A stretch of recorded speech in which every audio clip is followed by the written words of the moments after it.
ತಾಲೂಕಿನಲ್ಲಿ ಹಲವೆಡೆ ನಿರಂತರವಾಗಿ ಸುರಿಯುತ್ತಿರುವ ಮಳೆಗೆ ಮನೆ ಹಾನಿ, ಅಂಗಡಿ, ತೆಂಗು, ಗದ್ದೆಗೆ ತುಂಬಿದ ನೀರು. ತಂದ್ರಿಯಂಕನಹಳ್ಳಿ ಗ್ರಾಮದಲ್ಲಿ ಗ್ರಾಮವೇ ಶಿಥಿಲ, ಹಾಡು ಹಗಲೇ ಸರಗಳತನ, ಸಾರ್ವಜನಿಕರೇ ಎಚ್ಚರ.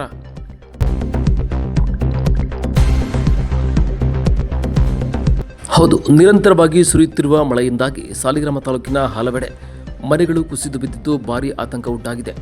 ದೊಡ್ಡಕೊಪ್ಪಲು ಮಹದೇವಮ್ಮ ಲೇಟ್ ರಮೇಶ್, ಮುದುಗುಪ್ಪೆ ಮಂಜುಳಾ ಕುಮಾರ್, ಪಾರ್ವತಮ್ಮ ಸ್ವಾಮಿಗೌಡ ಅವರ ಮನೆಗಳ ಮೇಲ್ಛಾವಣಿ ಕುಸಿದು ಬಿದ್ದಿದ್ದು ಸಂಪೂರ್ಣ ಹಾನಿಯಾಗಿದೆ. ಅದೃಷ್ಟವಶಾತ್ ಯಾವುದೇ ಜೀವ ಹಾನಿಯಾಗಿಲ್ಲ. ರಾತ್ರಿ ಸುರಿದ ಮಳೆಗೆ ಮನೆಯಲ್ಲಿ ಮಲಗಿದ್ದ ವೇಳೆ ಮನೆ ಬಿದ್ದು ಹೋಗಿದ್ದು ಮನೆಯವರು ಹಾಗೂ ಪ್ರಾಣಿಗಳು ಪ್ರಾಣಾಪಾಯದಿಂದ ಪಾರಾಗಿದ್ದು ಮನೆಯಲ್ಲಿದ್ದ ಬಟ್ಟೆ, ದವಸ ಧಾನ್ಯ, ಪಾತ್ರೆ ಪದಾರ್ಥಗಳಿಗೆ ಹಾನಿಯಾಗಿದೆ. ದಯವಿಟ್ಟು ಸಂಬಂಧಪಟ್ಟ ಅಧಿಕಾರಿಗಳು ಕೂಡಲೇ ವಸತಿ ಯೋಜನೆ ಅಡಿಯಲ್ಲಿ ಮನೆ ಪುನರ್ನಿರ್ಮಾಣ ಹಾಗೂ ನಷ್ಟದ ಪರಿಹಾರವನ್ನು ಒದಗಿಸಬೇಕೆಂದು ಮಾಧ್ಯಮದ ಮೂಲಕ ನೊಂದ ಕುಟುಂಬಸ್ಥರು ಮನವಿ ಮಾಡಿದರು.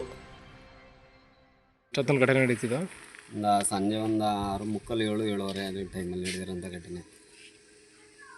ಇಲ್ಲಿ ಭಾರಿ ಮಳೆಯಾಗಿ ಕುಸ್ತಿರೋದು. ಬಿದ್ದಿರೋ ಜಾಗದಲ್ಲಿ ಏನಾದರೂ ಇಲ್ಲೇ ಮಲ್ಕೊಂಡಿದ್ರಾ ಅಥವಾ ಬೇರೆ ಕಡೆ? ಇಲ್ಲೇ ಇದ್ದ ಊಟ ಮಾಡ್ತಾ ಇದ್ವಿ. ಯಾರಿಗೂ ಏನು ತೊಂದರೆ ಆಗಿಲ್ವಾ? ಯಾರಿಗೇನು ತೊಂದರೆ ಏನಿಲ್ಲ. ಮಕ್ಕಳು ಬೇರೆ ಮನೆ ಇದ್ರು ಮಳೆ ಅಂತಂದ್ಬಿಟ್ಟು ಅಧಿಕಾರಿಗಳು ಬಂದು ಏನು ಎಂತು ಅಂತ ವಿಚಾರಣೆ ತಗೊಂಡ್ರೆ ನಮಗೆ ತುಂಬ ಅನುಕೂಲ ಆಯ್ತದೆ. ಮಳೆಯಿಂದ ಭಾರಿ ಹಾನಿಯಾಗೋದು.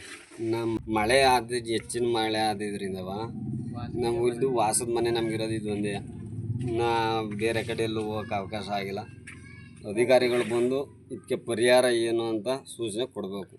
ಈಗ ಒಂದು ವಾರದಿಂದ ಭಾರಿ ಮಳೆ ಬೀಳ್ತಿದ್ದರಿಂದ ಹಲವಾರು ಗ್ರಾಮಗಳಲ್ಲಿ ಈ ರೀತಿ ವ್ಯವಸ್ಥೆ ಆಗಿದೆ. ನಮ್ಮ ದೊಡ್ಡಕೊಪ್ಪಲು ಗ್ರಾಮದಲ್ಲೂ ಕೂಡ ಈ ಭಾರಿ ಮಳೆಯ ದುರಂತಕ್ಕೆ ಮಳೆ ಬಿದ್ದು ವಾಸದ ಮನೆ ಬಿದ್ದೋಗಿದೆ. ಆದ್ದರಿಂದ ಸಂಬಂಧಪಟ್ಟ ಅಧಿಕಾರಿಗಳಂಥ PDO ಮತ್ತು ನಮ್ಮ ಗ್ರಾಮ ಲೆಕ್ಕಾಧಿಕಾರಿಗಳು ಬಂದು ಸೂಕ್ತ ಕ್ರಮ ಕೈಗೊಂಡು ಇವ್ರಿಗೆ ನಮ್ಮ ದೊಡ್ಡಕೊಪ್ಪಲು ಗ್ರಾಮದ ಲೇಟ್ ರಮೇಶ್ ಅವರು ಮತ್ತು ಮಹದೇವಮ್ಮ ಪ್ರದೀಪ್ ಅವ್ರಿಗೆ ಸೂಕ್ತವಾದಂತಹ ಕ್ರಮ ಕೈಗೊಂಡು ಅವ್ರಿಗೆ ಮನೆಯನ್ನು ಪರಿಹಾರವಾಗಿ ಒದಗಿಸ್ಕೊಡ್ಬೇಕಂತೇಳಿ ನಾನು ಸರ್ಕಾರ